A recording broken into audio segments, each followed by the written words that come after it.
Thank you, Jesus. Praise the Lord.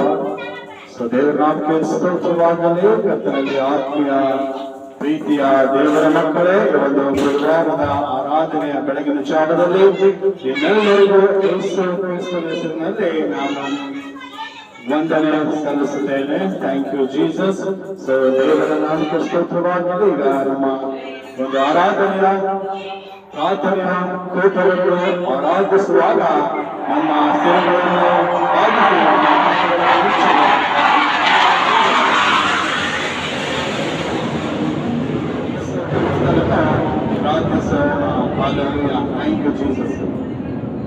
ಪರಿಶುದ್ಧನೇ ಮಹಾಪರಿಶುದ್ಧ ಸ್ಥಳದಲ್ಲಿ ವಾಸಿಸುವಂತ ನಮ್ಮ ಪರಲೋಕದ ಪ್ರೀತಿಯುಳ್ಳ ದೇವರೇ, ನಿಮಗೆ ಸ್ತೋತ್ರವಾಗಲಿ.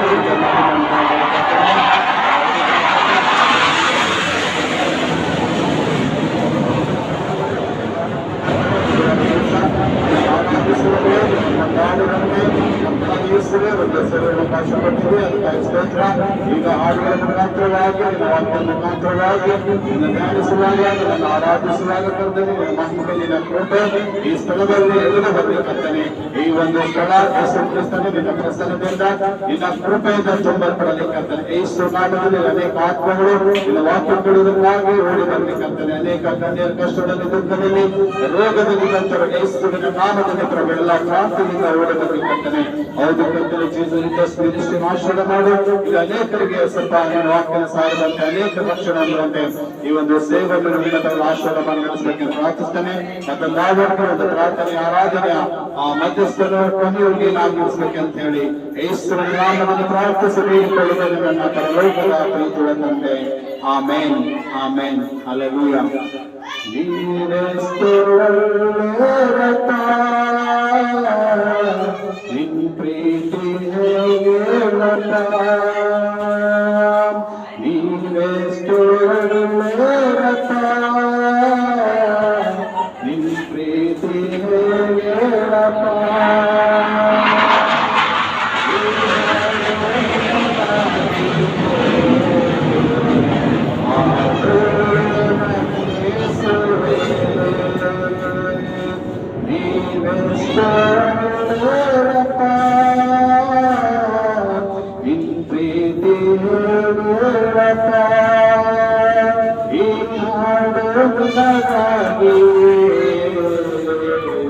ಆಡೋಡೆ ನನ್ನೇಸುವೆ ನನ್ನ ಪಾಲು ನೀನೇ ಸಯ್ಯ, ನಿನಗಿಂತ ದೇವರು ಬೇರಿಲ್ಲಯ್ಯ. ನನ್ನ ಪಾಲು ನೀನೇ ಸಯ್ಯ, ನಿನಗಿಂತ ದೇವರು ಬೇರಿಲ್ಲಯ್ಯ. ನಿನ್ನ ಪಾದಕ್ಕೆ ಮುಟ್ಟಿಡುವೆ, ನಿನ್ನನ್ನೇ ಪ್ರೀತಿಸುವೆ. ನಿನ್ನ ಪಾದಕ್ಕೆ ಮುಟ್ಟಿಡುವೆ, ನಿನ್ನನ್ನೇ ಪ್ರೀತಿಸುವೆ. ಜೀವನವೆಲ್ಲ ನಿನಗಾಗಿ ಹಾಡಿ ಹೊಗಳುವೆ. ನನ್ನ ಜೀವನವೆಲ್ಲ ನಿನಗಾಗಿ ಹಾಡಿ ಹೊಗಳುವೆ. ನೀವೆಷ್ಟು ಒಳ್ಳೆಯವರಪ್ಪ, ನಿನ್ ಪ್ರೀತಿ ಹೇಳಪ್ಪ. ಈ ಹಾಡು ನಿನಗಾಗಿ ಹಾಡುವೆ ನನ್ನೇಸುವೆ. ನನ್ನ ಜೀವ ನಿನ್ನದೇ ಸಯ್ಯ, ಉಸಿರೆಲ್ಲ ನಿನ್ನದೇ ಸಯ್ಯ. ಈ ನನ್ನ ಜೀವ ನಿನ್ನದೇ ಸಯ್ಯ, ಉಸಿರೆಲ್ಲ ನಿನ್ನದೇ ಸಯ್ಯ. ನೀನಿರದ ಒಂದು ಕ್ಷಣ ಬದುಕೆಲ್ಲ ಪರಿಶುದ್ಧ, ನೀನಿರದ ಒಂದು ಕ್ಷಣ ಬದುಕೆಲ್ಲ ಪರಿಶುದ್ಧ. ನೀನಿರಲು ಬಾಳೆಲ್ಲ ಹರುಷಾನಂದ, ನೀನಿರಲು ಬಾಳೆಲ್ಲ ಹರುಷಾನಂದ. ನೀವೆಷ್ಟು ಒಳ್ಳೆಯವರಪ್ಪ,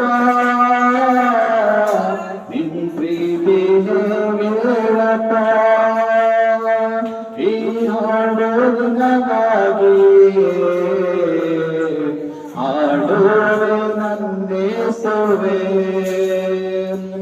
ಪರಲೋಕವೆಲ್ಲ ನಿನದೇಸಯ್ಯ ನಾನು ಕೂಡ ಅಲ್ಲಿಗೆ ಬರುವೆನಯ್ಯ ಪರಲೋಕವೆಲ್ಲ ನಿನದೇಸಯ್ಯ ನಾನು ಕೂಡ ಅಲ್ಲಿಗೆ ಬರುವೆನಯ್ಯ ನೀ ಬೇಗನೆ ಬರಲಿರುವೆ ಕೈ ಹಿಡಿದು ಕರೆದೊಯ್ಯುವೆ ನೀ ಬೇಗನೆ ಬರಲಿರುವೆ ಕೈ ಹಿಡಿದು ಕರೆದೊಯ್ಯುವೆ ಶಾಶ್ವತ ಸ್ಥಾನದಲ್ಲಿ ನನ್ನ ನೀನೇ ನಿಲ್ಲಿಸುವೆ ಶಾಶ್ವತ ಸ್ಥಾನದಲ್ಲಿ ನನ್ನ ನೀನೇ ನಿಲ್ಲಿಸುವೆ ನೀವೆಷ್ಟು ಒಳ್ಳೆಯರಪ್ಪ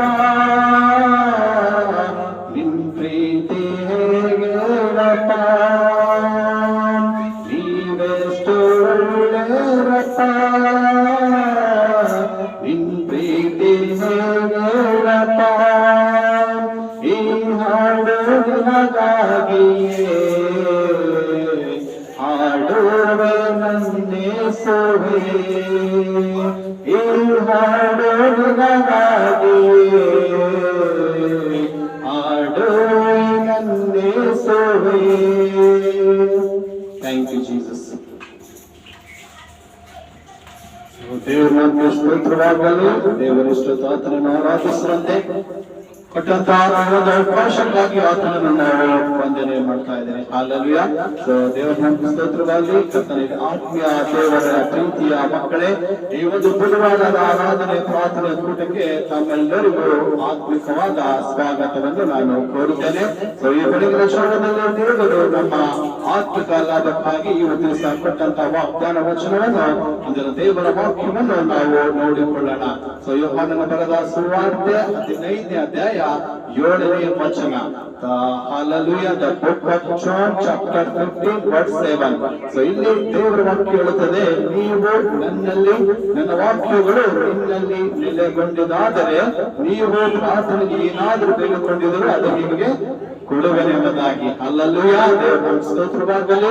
ಇಲ್ಲಿ ತಂದೆ ದೇವರು ಯೇಸು ಕ್ರಿಸ್ತನ ವಾಕ್ಯದಲ್ಲಿ ನಾವು ನೋಡ್ತೇವೆ. ಯೇಸು ಕ್ರಿಸ್ತ ಹೇಳ್ತಾ ಇದ್ದಾರೆ, ನೀವು ನನ್ನಲ್ಲಿ ನನ್ನ ವಾಕ್ಯಗಳು ನಿಮ್ಮಲ್ಲಿ ನೆಲೆಗೊಂಡಿದ್ದರೆ, ನೀವು ನೆಲೆಗೊಂಡಿದ್ದಾಗ ನೀವು ಏನು ಬೇಕಾದರೂ ಕೇಳಿಕೊಳ್ಳಲಿ, ಅದು ನಿಮಗೆ ಅನುಗ್ರಹಿಸುವುದೆಂಬುದಾಗಿ ತಂದೆ ದೇವರ ಯೇಸು ಕ್ರಿಸ್ತನು ಈ ವಾಕ್ಯದಲ್ಲಿ ನಮ್ಮನ್ನು ಹೇಳ್ತಾ ಇದ್ದಾರೆ. ಹಲ್ಲೆಲೂಯಾ.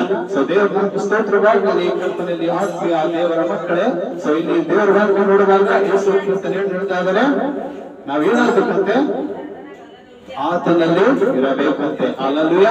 ಮತ್ತು ಆತನ ವಾಕ್ಯಗಳು ನಮ್ಮಲ್ಲಿ ಇರಬೇಕು. ಅಂದ್ರೆ ನಾವು ಯೇಸು ಕ್ರಿಸ್ತನ ಇದ್ದುಕೊಂಡು ಮತ್ತೆ ನಾವು ಆತನ ಇದ್ದುಕೊಂಡು ಆತನ ವಾಕ್ಯದಲ್ಲಿ ಏನ್ ಮಾಡ್ಬೇಕು, ನಾವು ನೆಲೆಗೊಂಡಿರ್ಬೇಕಂತ್ರಿ. ಹಲ್ಲೆಲೂಯಾ. ಸೊ ನೆಲೆಗೊಂಡಿರ್ಬೇಕಂದ್ರೆ ದೇವರ ವಾಕ್ಯವನ್ನು ನಾವು ಓದುತ್ತಾ ಇರಬೇಕು. ಆ ದೇವರ ವಾಕ್ಯವನ್ನು ಹೇಳಿದಂತೆ ನಾವು ನಡೆಯಬೇಕು. ಹಲ್ಲೆಲೂಯಾ. ನೀವು ನನ್ನ ವಾಕ್ಯವು ನಿನ್ನಲ್ಲಿ ನೆಲೆಗೊಂಡಿದ್ದರೆ, ನೀವು ನೆಲೆಗೊಂಡಿದ್ದಾಗ ನಿಮ್ಮ ಆ ಒಂದು ದೇವರ ವಾಕ್ಯದಲ್ಲಿ ಆ ವಾಕ್ಯದಲ್ಲಿ ನೆಲೆಗೊಂಡಿದ್ದಾಗ ನಮ್ಗೇನ್ ಬೇಕಾದರೂ ದೇವರು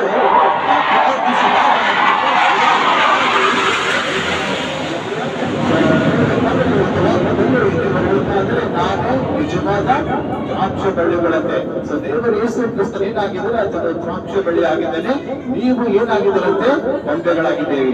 ಸೊ ದೇವರು ಹೇಳ್ತಾ ಇದ್ದಾರೆ, ನಾನು ನಿಜವಾದ ದ್ರಾಕ್ಷ ಬಳ್ಳಿ ಆಗಿದ್ದೇನೆ, ನೀವು ಕೊಂಬೆಗಳಾಗಿದ್ದೀರಿ.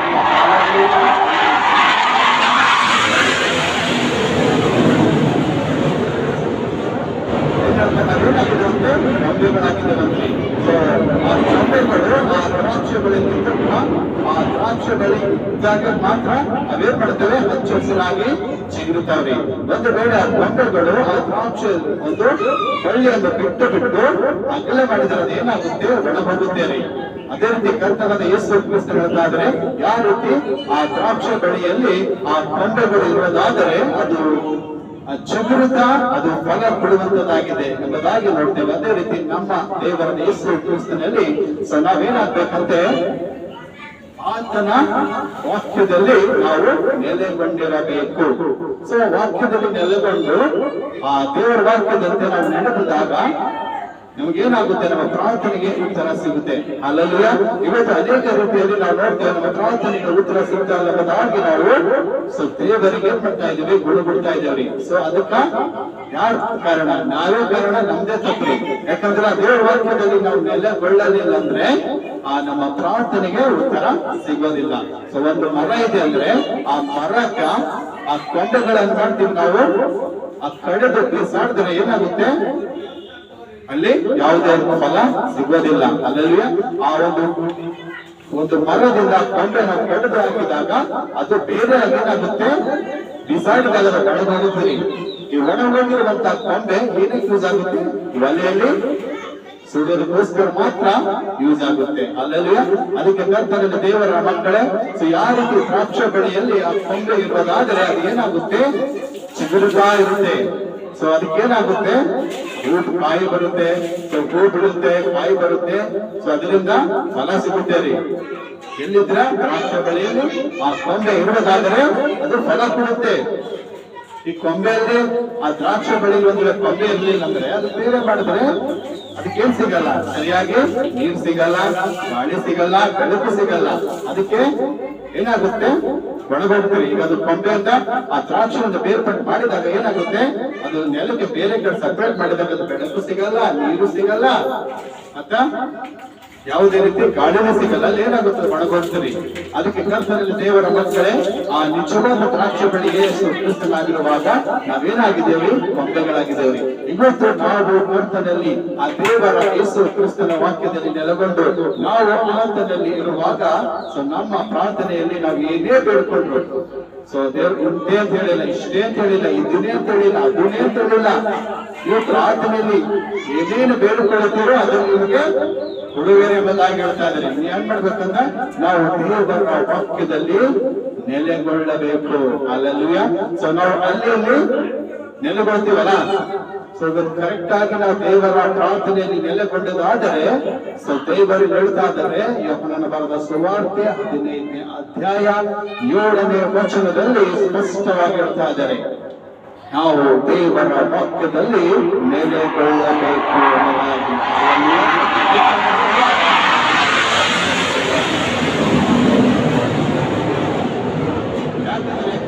ದೇವರ ಮಕ್ಕಳೇ, ಆ ವಾಕ್ಯ ಏನಾಗಿದೆ, ಯೇಸು ಕ್ರಿಸ್ತನಾಗಿದ್ದಾನೆ. ನಾವು ಯೇಸು ಕ್ರಿಸ್ತನಲ್ಲಿ ಇದ್ದುಕೊಂಡು ಪ್ರಾರ್ಥಿಸಿದಾಗ ನಮ್ಮ ಪ್ರಾರ್ಥನೆ ಆಶೀರ್ವಾದ ಬರುತ್ತೆ, ನಮ್ಮ ಕಷ್ಟಗಳು ನೀಗುತ್ತೆ, ನಾವೇನಾಗ್ತೇವೆ, ಫಲ ಕೊಡುವರಾಗಿರ್ತೇವೆ. ಸೊ ಎಕ್ಸಾಂಪಲ್, ಒಂದು ಮರ ಇದೆ ಅಂದ್ರೆ ಆ ಮರ ಒಂದು ನಾವು ಭೂಮಿಯೆಲ್ಲ ಆ ಒಂದು ಅಗಿದು ಹಾಕಿದಾಗ ಸೊ ಅದು ಫಲ ಕೊಡ್ಲಿಲ್ಲ ಅಂದ್ರೆ ಏನ್ ಮಾಡ್ತೀವಿ, ಅದು ಬಿಸಾಕ್ತಿವಲ್ಲ.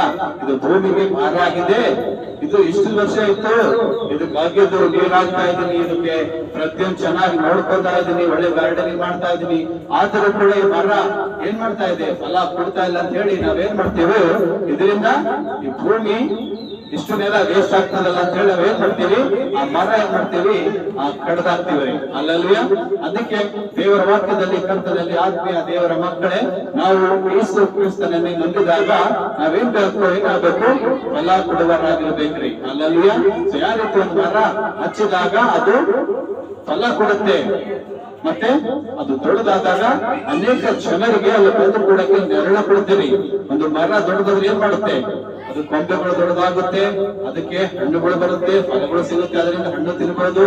ಸೊ ಮತ್ತೆ ಅದರ ನೆರಳಲ್ಲಿ ಅನೇಕರು ಹೋಗಿ ಕೂತ್ಕೋಬಹುದಲ್ವಾ, ಅಷ್ಟು ಇದಾಗುತ್ತೆ. ಒಂದ್ ವೇಳೆ ಅದು ಆ ತರ ಕೊಡ್ಲಿಲ್ಲ, ಬೆಳೆಲಿಲ್ಲ ಅಂದ್ರೆ ಕಡ್ದಾಗ್ತೇವ್ರಿ. ಅದೇ ರೀತಿ ಕರ್ತನ ದೇವರ ಮಕ್ಕಳೇ, ಇವತ್ತು ನಾವು ದೇವರಲ್ಲಿ ಇದ್ದುಕೊಂಡು ಇವತ್ತು ದೇವರು ನಮ್ಗೆ ಸಿಕ್ಕಿದ್ದಾರೆ, ಮತ್ತೆ ನಾವೆಲ್ಲ ಕ್ರಿಶ್ಚಿಯನ್ ಆಗಿ, ಕ್ರೈಸ್ತರಾಗಿ, ದೇವರ ಮಕ್ಕಳಾಗಿ ಇವತ್ತು ನಾವು ದೇವರ ವಾಕ್ಯವನ್ನು ಬೇರೆಗೆ ಹೇಳ್ತಾ ಇಲ್ಲ ಅಂದ್ರೆ, ಸೊ ನಾವು ಫಲ ಕೊಡೋದಿಲ್ಲ ಅಂತಂದ್ರೆ, ಸೊ ದೇವರು ಏನ್ ಮಾಡ್ತಾರೆ, ನಮ್ಮನ್ನು ಕೂಡ ಆ ಕೊಂಬೆಯನ್ನು ಏನ್ ಮಾಡ್ತಾರೆ, ಆ ದ್ರಾಕ್ಷಿ ಬೆಳೆಯಿಂದ ಬೇರ್ಪಡಿಸ್ತಾರೆ. ಸೊ ಯಾವ ರೀತಿ ಒಂದು ವೇಳೆ ಇವತ್ತು ದೇವರು ನಮ್ಗೆ ಸಿಕ್ಕಿದ್ದಾರೆ ಅಂದ್ರೆ, ಸೊ ದೇವರ ವಾಕ್ಯ ನಮಗ್ ಗೊತ್ತಿದೆ, ಸೊ ನಾವು ಕ್ರೈಸ್ತರಾಗಿದ್ದೇವೆ ಅಂದಲ್ಲ, ಅನೇಕ ಅನ್ಯ ಜನರಿಗೆ ಏನ್ ಮಾಡಬೇಕು, ನಾವು ದೇವರ ವಾಕ್ಯವನ್ನು ಹೇಳಬೇಕು. ಅನೇಕ ಜನರಿಗೆ ಯೇಸು ಕ್ರಿಸ್ತನು ಯಾರು ಎಂಬುದಾಗಿ ತಿಳಿಸಬೇಕು. ಅದಕ್ಕೆ ದೇವರ ವಾಕ್ಯ ಹೇಳಿದ್ರೆ ನಾವು ಫಲ ಕೊಡುವರಾಗಿರಬೇಕು ಎಂಬುದಾಗಿ. ನಾವು ದೇವರ ವಾಕ್ಯವನ್ನು ತಿಳಿದುಕೊಂಡಿದ್ದಾಗ, ದೇವರ ವಾಕ್ಯದಲ್ಲಿ ಇದ್ದುಕೊಂಡು ಪ್ರಾರ್ಥನೆಗೆ ಪ್ರಾರ್ಥಿಸಿದಾಗ ನಮ್ಮ ಪ್ರಾರ್ಥನೆಗೆ ಉತ್ತರ ಬರುತ್ತೆ, ಮತ್ತು ದೇವರ ವಾಕ್ಯ ಹೇಳುತ್ತದೆ, ನೀವು ಫಲ ಕೊಡುವರಾಗಿರಬೇಕು ಇರಬೇಕು. ಸೊ ನಮಗೆ ದೇವರು ಸಿಕ್ಕಿದ ಅಷ್ಟೇ ಸಾಕಲ್ಲ ಅಲ್ವಾ, ನಾವು ಇನ್ನೊಬ್ಬರು ಕೂಡ ದೇವರ ವಾಕ್ಯ ಸಾಧಬೇಕು, ಇನ್ನೊಬ್ಬರಿಗೋಸ್ಕರ ನಾವು ಪ್ರಾರ್ಥಿಸಬೇಕು, ಅವರಿಗೆ ದೇವರ ಕಡೆಗೆ ತರುವಂತ ಪ್ರಯತ್ನ ಮಾಡಬೇಕ್ರಿ. ಬಿತ್ತುವುದು ನಮ್ಮ ಕೆಲಸ ರೀ. ಸೊ ದೇವರು ವಾಕ್ಯದ ಬೀಜ ನಮ್ಮ ಕೈಯಲ್ಲಿ ಕೊಟ್ಟಿದ್ದಾರೆ. ಆ ಬೀಜ ಏನ್ ಮಾಡ್ಬೇಕು, ನಾವು ಭೂಮಿಯಲ್ಲಿ ಹತ್ತಿದಾಗ ಅದು ಬೆಳೆಯುತ್ತೆ ಅಲ್ಲ, ಅದೇ ರೀತಿ ದೇವರು ಈ ವಾಕ್ಯದ ಬೀಜ ನಮ್ಮ ಕೈಯಲ್ಲಿ ಕೊಟ್ಟಿದಾಗ ನಾವೇನ್ ಮಾಡ್ಬೇಕು, ಅನೇಕ ಒಂದು ಜನರ ಮಧ್ಯದಲ್ಲಿ ಅದು ಬಿತ್ತಬೇಕ್ರಿ. ಸೊ ಬಿತ್ತಿದಾಗ ಆ ವಾಕ್ಯ ಬಿತ್ತಿದಾಗ ಒಬ್ಬ ಹೃದಯದಲ್ಲಿ ಸೊ ಬೀಜ ಅಂದ್ರೆ ವಾಕ್ಯ. ಸೊ ಎಲ್ಲಿ ಬಿತ್ತಬೇಕು, ಮನುಷ್ಯನ ಹೃದಯದಲ್ಲಿ.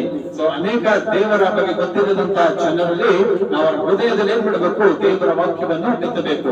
ಸೊ ಅದು ಬೆಳೆಸುವಂತದ್ದು ಕಾರ್ಯ ಯಾರ್ದಾಗಿರುತ್ತೆ, ಯೇಸು ಕ್ರಿಸ್ತನಾಗಿರುತ್ತೆ. ಸೊ ಆ ವಾಕ್ಯ ಆತನಿಗೆ ನಾವು ತಲುಪಿಸಿದಾಗ ಸೊ ಆತನಿಗೆ ದೇವರ ಕಡೆಗೆ ತಿಳಿಸುವಂತ ಕಾರ್ಯ ದೇವರು ಮಾಡ್ತಾನೆ. ಸೊ ಯಾವ ರೀತಿ ಬಿತ್ತಿದಾಗ ಅವತರ ಅದು ಬೆಳೆಸುವಂತ ಕಾರ್ಯ ದೇವರು ಮಾಡ್ತಾರೆ. ಯಾಕಂದ್ರೆ ನಮ್ದು ಕೆಲಸ ಏನಾಗಿದೆ, ಬಿತ್ತುವುದಾಗಿದೆ. ಸೊ ದೇವರ ವಾಕ್ಯ ಬಿತ್ತುವಂತ ಕೆಲಸ ನಮಗಿದೆ. ಆಗ ಅದು ಬೆಳೆಸುವಂತದ್ದು, ಅದಕ್ಕೆ ಗಾಳಿ, ಬೆಳಕು, ನೀರು ಪ್ರತಿಯೊಂದು ಕೊಡುವಂತ ದೇವರು ಯೇಸು ಕ್ರಿಸ್ತನಾಗಿದ್ದಾರೆ. ಅದಕ್ಕೆ ಕರ್ತನಲ್ಲಿ ದೇವರ ಮಕ್ಕಳೇ, ಇವತ್ತು ನಮ್ಮ ಪ್ರಾರ್ಥನೆಗಳಿಗೆ ಉತ್ತರ ಸಿಗ್ತಾ ಇಲ್ಲ ಅಂದ್ರೆ, ನೀವು ಎಲ್ಲಿ ನೆಲೆಗೊಂಡಿದ್ದೀರಾ ಅನ್ನೋದಾಗಿ ನೀವು ಈ ದಿವಸ ಆಲೋಚನೆ ಮಾಡಿರಿ. ದೇವರ ವಾಕ್ಯ ಹೇಳುತ್ತದೆ, ನೀವೇನ್ ಮಾಡಬೇಕು, ನನ್ನ ವಾಕ್ಯದಲ್ಲಿ ನೆಲೆಗೊಳ್ಳಬೇಕು. ನಾನು ನಿಮ್ಮಲ್ಲಿ, ನನ್ನ ವಾಕ್ಯಗಳು ನಿಮ್ಮಲ್ಲಿ ನೆಲೆಗೊಂಡಿದೆ, ಆದರೆ ನೀವೇನು ಬೇಡಿಕೊಳ್ಳಿರಿ ನಾನು ಅನುಗ್ರಹಿಸ್ತೇನೆ ಎಂಬುದಾಗಿ ದೇವರ ವಾಕ್ಯ ಹೇಳುತ್ತದೆ. ಸೊ ನಾವು ದೇವರಲ್ಲಿಲ್ಲ, ಪಾಪದಲ್ಲಿ ಎದ್ಕೊಂಡು ದೇವರಿಗೆ ಬೇಡ್ತಾ ಇದ್ದೀವಿ, ಸೊ ಮಾಡ್ತಾ ಇದ್ದೀವಿ, ಪಾಪನೇ ಮಾಡ್ತಾ ಇದ್ದೀವಿ. ಸೊ ಬೇಡದು. ಸೊ ನಾ ಏನ್ ಮಾಡುತ್ತೆ ಅಂದ್ರೆ ಕಕ್ಕಿಂದ ಪದೇ ನೆಕ್ಕುತ್ತೆ ಅಂದ್ರಿ. ಸೊ ನಾವು ಪಾಪ ಮಾಡ್ಕೊತ ಹೋದ್ರೆ ದೇವರಿಗೆ ಎಷ್ಟೇ ಪ್ರಾರ್ಥಿಸ್ತಾರ, ಅಲ್ಲಿ ನಮ್ಮ ಪ್ರಾರ್ಥನೆಗೆ ಏನಾಗುತ್ತೆ, ಉತ್ತರ ಬರೋದಿಲ್ಲ ರೀ.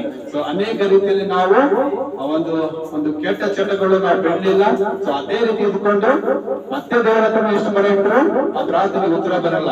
ಎಕ್ಸಾಂಪಲ್, ಒಂದು ಕೆಸರು ಓದ್ಕೊಂಡು ಆ ಕೆಸರಲ್ಲಿ ಕೂತ್ಕೊಂಡು ಮ್ಯಾಲಿನ ಎಷ್ಟು ನೀರು ಹಾಕ್ತಾರೆ, ಏನಾಗುತ್ತೆ, ಅದು ಶುದ್ಧವಾಗಲ್ಲ, ಬಟ್ಟೆ ಶುದ್ಧವಾಗಲ್ಲ. ಮತ್ತೆ ಕೆಸರಲ್ಲಿ ಕೂತಿರುವಾಗ ಸೊ ಎಷ್ಟೇ ನೀರು ತಂದು ಹಾಕಿದ್ರು ನಮ್ಮ ಬಟ್ಟೆ ಆಗ್ಲಿ, ನಮ್ಮ ದೇಹ ಶುದ್ಧ ಆಗಲ್ರಿ. ಇವತ್ತು ನಮ್ಮ ಬಟ್ಟೆ ಒಂದು ದೇಹ ಶುದ್ಧ ಆಗ್ಬೇಕಂದ್ರೆ ಆ ಕೆಸರಿಗೆ ಏನ್ ಮಾಡ್ಬೇಕು, ನಾವು ಎದ್ದು ಬರಬೇಕು. ಆ ಎದ್ದು ಬಂದಿದಾಗ ಅವಾಗ ನಮ್ಮ ಮೈ ಮೇಲೆ, ನಮ್ಮ ಬಟ್ಟೆ ಮೇಲೆ, ನಮ್ಮ ದೇಹದ ಮೇಲೆ ನೀರು ಹಾಕಿದಾಗ ಆಗ ನಮ್ಮ ಬಟ್ಟೆ, ನಮ್ಮ ದೇಹ ಏನಾಗುತ್ತೆ, ಶುದ್ಧವಾಗುತ್ತೇವೆ. ಅದೇ ರೀತಿ ಕರ್ತನಲ್ಲಿ ದೇವರ ಮಕ್ಕಳೇ, ಇವತ್ತು ನಾವು ಎಲ್ಲಿ ಇದ್ದು ಪ್ರಾರ್ಥಿಸಬೇಕು, ದೇವರಲ್ಲಿ ಇದ್ದುಕೊಂಡು. ನಾವು ಅಲ್ಲೇ ಇದ್ದುಕೊಂಡು ಪ್ರಾರ್ಥಿಸೋದಲ್ಲ, ನಾವು ಯೇಸು ಕ್ರಿಸ್ತನಲ್ಲಿ ಇದ್ದುಕೊಂಡು ಪ್ರಾರ್ಥಿಸಬೇಕು. ನಾವು ಆತನ ವಚನಗಳು ಅಲ್ಲಿ ಇದ್ದುಕೊಂಡು ಯೇಸು ಕ್ರಿಸ್ತನ ವಾಕ್ಯದಲ್ಲಿ ನೆಲೆಗೊಂಡು ನಾವು ಆತನಿಗೆ ಪ್ರಾರ್ಥಿಸಬೇಕು. ಯಾಕಂದ್ರೆ ದೇವರು ನಮಗೆ ಫಲ ಕೊಡುವಂತ ಮರಗಳಾಗಿ ಮಾರ್ಪಡಿಸುವಂತ ದೇವರಾಗಿದ್ದಾರೆ. ಹಲ್ಲೆಲೂಯಾ. ದೇವರ ವಾಕ್ಯ ಸ್ತೋತ್ರವಾಗಲಿ. ಕರ್ತನಿಗೆ ಆತ್ಮೀಯ ದೇವರ ಮಕ್ಕಳೇ, ಈ ದೇವರ ವಾಕ್ಯದಲ್ಲಿ ನೋಡ್ತೀವಿ, ಆತ ನಿಜವಾದ ದ್ರಾಕ್ಷ ಬೆಳೆಯಾಗಿದ್ದಾನಂತೆ. ಹೌದು, ಆತ ನಿಜವಾದ ದ್ರಾಕ್ಷ ಬೆಳೆ. ನಾವೆಲ್ಲರೂ ಆತನ ಕೊಂಬೆಗಳಾಗಿದ್ದೇವೆ. ಹಲ್ಲೆಲೂಯಾ. ತಂದೆ ದೇವರ ವಾಕ್ಯ ಸ್ತೋತ್ರವಾಗಲಿ. ಆ ಕೊಂಬೆಗಳು, ಆ ದ್ರಾಕ್ಷ ಬೆಳೆ ಇರಬೇಕಾದ್ರೆ ಆ ಕೊಂಬೆ ಏನಾಗುತ್ತೆ, ಫಲ ಕೊಡುತ್ತೆ. ಇವತ್ತು ನಾವು ಕೂಡ ಸಾಕ್ಷಿಗಳಾಗಿರ್ಬೇಕಂದ್ರೆ ನಾವೆಲ್ಲಿರ್ಬೇಕ್ರಿ, ದೇವರಲ್ಲಿ ಇರಬೇಕು ಮತ್ತು ಆತನ ವಾಕ್ಯಗಳು ನಮ್ಮಲ್ಲಿ ನೆಲೆಗೊಂಡಿರಬೇಕು. ಆಗ ನಮ್ಮ ಪ್ರಾರ್ಥನೆಗಳಿಗೆ ಉತ್ತರ ಸಿಗುತ್ತೆ. ಅಲ್ಲೆಲ್ಲೂಯಾ. ಸೊ ಈಗಾಗಲೇ ದೇವರು ಆಶೀರ್ವಾದ ಮಾಡಲಿ. ಇವತ್ತಿನ ದಿವಸ ಈ ವಾಕ್ಯ ಭಾಗವನ್ನು ದೇವರು ನಮ್ಮನ್ನು ನಮ್ಮ ಆತ್ಮಿಕ ಲಾಭಕ್ಕಾಗಿ ಮತ್ತು ಇವೆಲ್ಲರ ಆತ್ಮಿಕ ಲಾಭಕ್ಕಾಗಿ ಆಶೀರ್ವಾದ ಮಾಡಲಿ ಅಂತ ಹೇಳಿ ನಾನು ದೇವರಲ್ಲಿ ಪ್ರಾರ್ಥಿಸ್ತೇನೆ. ಆಮೇನ್. ಕೃಪೆಲೇಶ್ವರ ಬಲಿತನಾದಂತಹ ಯೇಸು ನಾಮದಲ್ಲಿ ನಿಮಗೆ ಸ್ತೋತ್ರವಾಗಲಿ. ತಂದೆ ದೇವರೇ, ಹೌದು, ಸ್ತೋತ್ರಗಳನ್ನು ಆರಾಧಿಸುವಂತೆ ಕೇಳಿದಂತ ವಾಕ್ಯ ನಮ್ಮ ಆತ್ಮಿಕ ಲಾಭಕ್ಕೆ ಆಶೀರ್ವಾದ ಮಾಡು. ಯೆಹೋವನ 15:7 ವಾಕ್ಯಗಳಲ್ಲಿ ಕರ್ತನೆ, ನಾನು ನಿಮ್ಮಲ್ಲಿ, ನನ್ನ ವಾಕ್ಯಗಳು ನಿಮ್ಮಲ್ಲಿ ನೆಲೆಗೊಂಡಿದೆ. ಆದರೆ ಕರ್ತನೆ, ನೀವು ಏನ್ ಬೇಕಾದ್ರೂ ಕೊಡ್ತೀನಿ ಅಂತ ಹೇಳಿದೆ ಕರ್ತನೆ. ಹೌದು, ನಾವು ನಿಮ್ಮಲ್ಲಿ, ನಿಮ್ಮ ವಾಕ್ಯಗಳು ನಮ್ಮಲ್ಲಿ ನೆಲೆಗೊಳ್ಳಬೇಕೆಂಬುದಾಗಿ ಹೇಳಿದೆ ಕರ್ತನೆ. ನಾವು ನಿಮ್ಮ ವಾಕ್ಯದಲ್ಲಿ ನೆಲೆಗೊಳ್ಳುವಾಗ ತಂದೆ ದೇವರ ಅದ್ಭುತವಾಗಿ ನಮ್ಮ ಪ್ರಾರ್ಥನೆಗಳಿಗೆ ಉತ್ತರ ಕೊಡುವ ದೇವರಾಗಿದೆ ಕರ್ತನೆ. ಇವತ್ತಿನ ವಾಕ್ಯನ ಈ ಒಂದು ಮಾತು ನಮ್ಮ ಜೊತೆ ಆಡಿದಕ್ಕಾಗಿ ಸ್ತೋತ್ರವಾಗಲಿ ಕರ್ತನೆ. ಹೌದು ಕರ್ತನೆ, ಇವತ್ತು ಅನೇಕ ಜನರು ಕರ್ತನೆ ಹೌದು ಸ್ವಾಮಿ ಎಲ್ಲೆಲ್ಲ ನೆಲೆಗೊಂಡು ನೀನು ಮೊಳೆಯುವಾಗ ನಿನಗೆ ಕೂಗುವಾಗ ಕರ್ತನೆ ಅವರಿಗೆ ಸಿಕ್ಕಲಿರುವಾಗ ಅಂತರಿಗೆ ಕರ್ತನೆ ಇವತ್ತು ನೀನು ಮಾತಾಡಬೇಕಾಗಿ ಸ್ತೋತ್ರವಾಗಿ ಎಲ್ಲರೂ ಕರ್ತನೆ. ಇವತ್ತು ದೇವರೇ ಎಲ್ಲ ಮಕ್ಕಳು ಕರ್ತನೆ ನಿನ್ನಲ್ಲಿ ಆ ವಾಕ್ಯಗಳು ಕರ್ತನೆ ಅವರನ್ನು ಇದ್ದುಕೊಂಡು ನಿನ್ನ ವಾಕ್ಯದಲ್ಲಿ ಇದ್ದುಕೊಂಡು ಕರ್ತನೆ ಅವರು ನೀನು ಮರೆಯಿಡುವಂತೆ ಅವರ ಮನಸ್ಸುಗಳ ಆತ್ಮಗಳನ್ನು ಬದಲಾಯಿಸಬೇಕೆಂದು ಪ್ರಾರ್ಥಿಸ್ತೇನೆ ಕರ್ತನೆ. ಹೌದು ಕರ್ತನೆ, ನಾವೆಲ್ಲರೂ ಕರ್ತನೆ ಆ ಮರದಲ್ಲಿರುವಂತಹ ಕೊಂಡೆ ದೇವರು ಯಾವ ರೀತಿ ಕರ್ತನೆ ಇದ್ದಾಗ ಫಲ ಕೊಡುತ್ತದೋ ಅದೇ ರೀತಿ ಕರ್ತನೆ ನಾವು ಕರ್ತನೆ ನಿನ್ನಲ್ಲಿ ಇದ್ದುಕೊಂಡು ನಾವು ಫಲ ಕೊಡುವಂತೆ ನಮ್ಮನ್ನು ಆಶೀರ್ವಾದ ಮಾಡು. ನಾವು ನಿಮ್ಮನ್ನು ಸಾಕ್ಷಿ ಮಕ್ಕಳನ್ನು ನಾವು ಬದುಕುವಂತೆ ನಿನ್ನ ಕೃಪೆ ನೀಡಬೇಕೆಂದು ಪ್ರಾರ್ಥಿಸ್ತೇನೆ ಕರ್ತನೆ. ಹೌದು ಕರ್ತನೆ, ನೀವು ಕೊನೆಯದೆಲ್ಲ ಸಾಕ್ಷಿಗಳಾಗಿರ್ಬೇಕಂತ ಹೇಳಿದಕ್ಕಂತ ಹೌದು ಕರ್ತನೆ ನಾವು ನಿನ್ನಲ್ಲಿ ಇದ್ದುಕೊಂಡು ನಿನ್ನ ವಾಕ್ಯದ ನೆಲೆಗೊಂಡು ಕರ್ತನೆ ಅನೇಕರಿಗೆ ನಿನ್ನ ವಾಕ್ಯ ಸಾರುವ ಮಕ್ಕಳಾಗಿ ಅನೇಕರಿಗೆ ನಿಮಗೆ ತಿಳಿಸುವ ಮಕ್ಕಳಾಗಿರೋ ಬದುಕುವಂತೆ ಕೃಪೆ ಮಾಡಬೇಕೆಂದು ಪ್ರಾರ್ಥಿಸ್ತೇನೆ ಕರ್ತನೆ. ಈ ಕೇಳಿದಂತ ವಾಕ್ಯಗಳು ಕರ್ತನೆ ನಮ್ಮೆಲ್ಲರ ಆತ್ಮಕ್ಕೆ ಹೌದು 100% ಪ್ರತಿಫಲನೆ ಅದು ಗ್ರಹಿಸಬೇಕೆಂದು ಪ್ರಾರ್ಥಿಸ್ತೇನೆ ಕರ್ತನೆ. ನಾನು ಮಹಿಮೆ ನಿನಗೆ ಸಲ್ಲಿಸ್ತೇನೆ. ಹೌದು ಕರ್ತನೆ, ಎಲ್ಲ ಮಹಿಮೆ ನಿನಗೆ, ಎಲ್ಲ ಆದರಣೆ ನಿನಗೆ ಸಲ್ಲಿಸ್ತೇನೆ ಪ್ರಭಾ. ಹೌದು ಕರ್ತನೆ, ನಾನು ನೋಡುವಂತೆ ಎಲ್ಲ ನಿನ್ನ ಮಕ್ಕಳನ್ನು ಆಶೀರ್ವದಿಸು. ಅವ್ರಿಗೆ ಆರೋಗ್ಯ ಬಲ ಕೊಟ್ಟು ನಡೆದ ಕುಟುಂಬದಲ್ಲಿ ಶಾಂತಿ ಸಮಾಧಾನ, ಅವ್ರ ಮಕ್ಕಳು ಅವ್ರ ಎಜುಕೇಶನ್ ಅವರನ್ನು ಆಶೀರ್ವಾದ ಮಾಡುವಂತ ಉದ್ಯೋಗವನ್ನು ಆಶೀರ್ವಾದ ಮಾಡು. ಅವರಿಗೆ ಸಾಲಗಳಿಂದ ಬಿಡುಗಡೆ ಕೊಡು ಯೇಸುವಿನ ನಾಮದಲ್ಲಿ ಕರ್ತನೆ. ನಿನ್ನ ದಾಸನದು ನಾನು ಪ್ರಾರ್ಥಿಸ್ತೇನೆ ಯೇಸುವಿನ ನಾಮದಲ್ಲಿ. Touch everybody in the name of Jesus. Hallelujah. ಯೇಸುವಿನ ನಾಮದಲ್ಲಿ ಪ್ರಭಾ ಪ್ರತಿಯೊಬ್ಬರನ್ನು ಮುಟ್ಟನಿ ಸ್ಪರ್ಶಿಸು ಕರ್ತನೆ. ಅನೇಕ ಜನರು ರಕ್ಷಣೆ ಹೊಂದಬೇಕು, ಅನೇಕ ಜನರು ಕರ್ತನೆ ತಿರುಗುವಂತೆ ನಿನ್ನ ನಾಮದಲ್ಲಿ ಕರ್ತನೆ ರಕ್ಷಣೆ ಹೊಂದುವಂತೆ ಅನೇಕ ಆತ್ಮಗಳು ಗೆಲ್ಲುವುದಕ್ಕಾಗಿ ನಿನ್ನ ಕೃಪೆಯನ್ನು ಗ್ರಹಿಸು ಕರ್ತನೆ. ಹೌದು, ಎಲ್ಲ ಕಡೆ ನಿನ್ನ ಸುವಾರ್ತೆಯನ್ನು ಪಾಲ್ಪಡಲಿ, ಎಲ್ಲಾ ಕಡೆ ನಿನ್ನ ವಾಕ್ಯಗಳು ತಿಳ್ಕೊಳ್ಪಡಲಿ ಕರ್ತನೆ. ಎಲ್ಲರೂ ನಿನ್ನನ್ನು ನಂಬಲಿ ಕರ್ತನೆ. ಹೌದು ಕರ್ತನೆ, ಅದ್ಭುತವಾಗಿ ಅನೇಕ ಆತ್ಮಗಳು ರಕ್ಷಿಸಲ್ಪಡಲಿ ಕರ್ತನೆ ಪ್ರಾರ್ಥಿಸ್ತೇನೆ ಕರ್ತನೆ. ಎಲ್ಲ ಕುಟುಂಬಗಳಲ್ಲಿ ಶಾಂತಿ ಸಮಾಧಾನ ಕೊಟ್ಟು ಮಾಡಿಸು, ಎಲ್ಲ ರೋಗಗಳನ್ನು ಗುಣಪಡಿಸು ದೇವ. ಪರಿಶುದ್ಧ ದೇವರ ನಮ್ಮನ್ನು ನಮ್ಮ ಸೇವನ ಆಶೀರ್ವಾದ ಮಾಡುತ್ತೇನೆ. ಈ ಸೇವೆ ನಂದಲ್ಲ ಕರ್ತನೆ, ನಿಂದ ಸೇವಕ. ಈ ಸೇವೆ ಉನ್ನತವಾಗಿ ಉಪಯೋಗ ಮಾಡ್ಕೊಳ್ತೇನೆ. ಈ ಜೀಸಸ್ ಇಂಡಸ್ಟ್ರಿ ಮಿನಿಸ್ಟ್ರಿ, ಈ ಜೀಸಸ್ ಮಿನಿಸ್ಟ್ರಿ ಹೆಚ್ಚಾಗಿ ಅಭಿವೃದ್ಧಿ ಮಾಡಿ ಇದು ಉನ್ನತ ಬೆಳೆಯುವಂತೆ ಕೃಪೆ ಮಾಡಬೇಕೆಂದು ಪ್ರಾರ್ಥಿಸ್ತೇನೆ. ಈ ಸ್ಥಳದಲ್ಲಿ ಅನೇಕ ಜನ ಆತ್ಮಗಳು ಬರುವಂತೆ, ಅನೇಕ ನೀವು ನಂಬುವಂತೆ ಕೃಪೆ ಮಾಡಿ. ರೋಗದಲ್ಲಿ ಕಣ್ಣೀರ ಕಷ್ಟದಲ್ಲಿ ರೋಗದಲ್ಲಿದ್ದಂತ ಜನರು ಓಡಿ ಬರ್ಬೇಕಂತಾನೆ. ನಾವೆಲ್ಲರೂ ಕರ್ತನೆ ನಾವು ಕರ್ತನೆ ಅದ್ಭುತವಾಗಿ ನಿಮ್ಮ ನೆಲೆಗೊಂಡು ಕರ್ತನೆ, ನಿಮ್ಮ ವಾಕ್ಯದ ನೆಲೆಗೊಂಡು ಕರ್ತನೆ ನಾವೆಲ್ಲರೂ ಫಲ ಕೊಡುವಂತೆ ನೀವೇ ನಮ್ಮನ್ನು ಆಶೀರ್ವಾದ ಮಾಡ್ಬೇಕಂತ ಹೇಳಿ ಯೇಸುವಿಗೆ ಸ್ತೋತ್ರ ಸಲ್ಲಿಸ್ತೇನೆ. ನೀವೇ ನಮ್ಗೆ ಆಶೀರ್ವಾದ ಮಾಡ್ಬೇಕಂತ ಹೇಳಿ ನಿನಗೆ ಕೋಟಿ ಕೋಟಿ ಸ್ತೋತ್ರ ಸಲ್ಲಿಸ್ತೇನೆ. ನೀವೇ ನಮ್ಗೆ ಆಶೀರ್ವಾದ ಮಾಡ್ಬೇಕಂತ ಹೇಳಿ ನಾವು ಪ್ರಾರ್ಥಿಸ್ತೇನೆ ಕರ್ತನೆ. ಕೇಳಿದಂತ ಬೇಡಿದಂತ ಎಲ್ಲಾ ಪ್ರಾರ್ಥನೆಗಳನ್ನು ಉತ್ತರ ಕೊಟ್ಟು ನಮ್ಮನ್ನು ಆಶೀರ್ವಾದ ಮಾಡಿದೆ ಅಂತ ಹೇಳಿ ನಮ್ಗೆ ಸ್ತೋತ್ರ ಹೇಳ್ತಾ ಈ ಪ್ರಾರ್ಥನೆ ರಕ್ಷಕನ ಯೇಸು ಕ್ರಿಸ್ತನೇ ನಿಮ್ಮ ಅಧಿಕಾರದ ನಾಮದಲ್ಲಿ ಪ್ರಾರ್ಥಿಸಿ ಬೇಡಿಕೊಳ್ಳುತ್ತೇನೆ ನಮ್ಮ ಪರಲೋಕದ ಪ್ರೀತಿಯ ತಂದೆ. Amen, amen. ಈಗ ನಮ್ಮ ಕರ್ತನ ಯೇಸು ಕ್ರಿಸ್ತನ ಕೃಪೆಯು, ತಂದೆ ದೇವರ ಪ್ರೀತಿಯು, ಪರಿಶುದ್ಧಾತ್ಮನ ಅನುಮತಿ ಸಹವಾಸವು ಇಲ್ಲಿರುವಂತ ಎಲ್ಲಾ ಮಕ್ಕಳೊಂದಿಗೂ ಆನ್ಲೈನ್ ವೀಕ್ಷಿಸುವಂತ ಎಲ್ಲಾ ದೇವರ ಮಕ್ಕಳೊಂದಿಗೂ ನಮ್ಮೊಂದಿಗೂ ನಮ್ಮ ಕುಟುಂಬದೊಂದಿಗೂ ಜೀಸಸ್ ಮಿನಿಸ್ಟ್ರಿಯೊಂದಿಗೂ ಹೌದು ಕರ್ತನೆ ಮಾಡುವಂತ ಎಲ್ಲ ಕೆಲಸ ಕಾರ್ಯಗಳೊಂದಿಗೆ ಎಲ್ಲ ಸೇವೆ ಕಾರ್ಯಗಳೊಂದಿಗೂ ಎಲ್ಲ ಪ್ರಯಾಣದೊಂದಿಗೂ ಕರ್ತನೆ ಎಲ್ಲಾ ವಿಶ್ವಾಸಿಗಳೊಂದಿಗೆ ಎಲ್ಲ ಸೇವಕರೊಂದಿಗೂ ಹೌದು ಕರ್ತನೆ ಇಂದಿಗೂ ಎಂದಿಗೂ ಸದಾ ಕಾಲ ನೆಲೆಯಾಗಿರಲಿ ಯೇಸು ನಾಮದಲ್ಲಿ ತಂದೆ. Amen, amen. ಸೊ ದೇವರ ಸ್ತೋತ್ರವಾಗಲಿ. Thank you Jesus. Praise the Lord ಎಲ್ಲರಿಗೆ. ಸೊ ದೇವರ ವಾಕ್ಯದ ವಿಡಿಯೋವನ್ನು ಎಲ್ಲ ಕರ್ತನ ದೇವರ ಮಕ್ಕಳೇ ವಿಡಿಯೋವನ್ನು ನೋಡಿ ಸಬ್ಸ್ಕ್ರೈಬ್ ಮಾಡಿಬಿಟ್ಟು ಮತ್ತೆ ಅನೇಕ ಜನ ಶೇರ್ ಮಾಡಿ. ಸೊ ನೀವು ದೇವರ ಆಶೀರ್ವಾದವನ್ನು ಪಡೆದುಕೊಳ್ಳುವುದಾಗಿ ನಾನು ನಿಮ್ಮಲ್ಲಿ ವಿನಂತಿಸಿಕೊಳ್ಳುತ್ತೇನೆ. ಸೊ ದೇವರು ನಿಮ್ಮನ್ನು ನಿಮ್ಮ ಕುಟುಂಬವನ್ನು ಹೆಚ್ಚಾಗಿ ಆಶೀರ್ವಾದ ಮಾಡಲಿ. God bless you and your family. Amen, hallelujah. Praise the lord.